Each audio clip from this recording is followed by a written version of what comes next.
నకిలీ డాక్యుమెంట్లతో భూమిని కబ్జా చేసేందుకు ఓ ముఠా విఫల యత్నం చేసింది. ఎంఆర్ఓ సంతకం సైతం ఫోర్జరీ చేసి భూమిని కొట్టేయాలని ప్లాన్ చేశారు.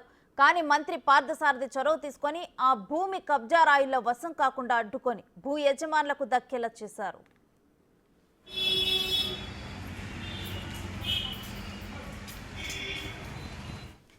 25 ఎకరాలకు సంబంధించి భూమిని కబ్జా చేసేందుకు నకిలీ డాక్యుమెంట్లతో కబ్జా కేటగాళ్లు ఎంఆర్ఓ సంతకాన్ని ఫోర్జరీ చేశారు. భూ యజమానులు విదేశాలలో ఉండటంతో ఆ భూమిని కబ్జా చేయడానికి ప్రయత్నించారు. వట్టిగూడిపాడుకు చెందిన వ్యక్తి పేరు మీద నకిలీ రిజిస్ట్రేషన్ పత్రాలను సృష్టించి ఫోర్జరీ చేయడానికి ప్రయత్నించారు. ఇక స్టాంపులు రిజిస్ట్రేషన్కు డీడీగా 17 లక్షలు తీశారు.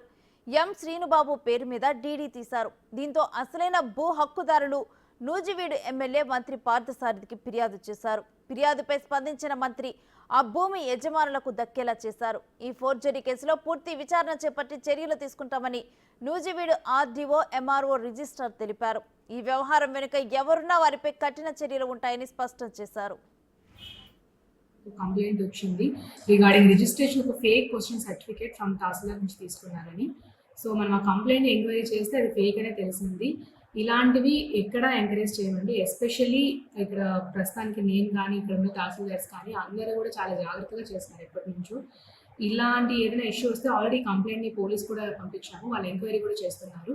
సో వెంటనే అది ఎవరైతే చేశారో వాళ్ళు పట్టుకుంటాము. ఇలాంటివి ఏమైనా జరిగితే మాత్రం స్ట్రిక్ట్ యాక్షన్స్ తీసుకుంటాము.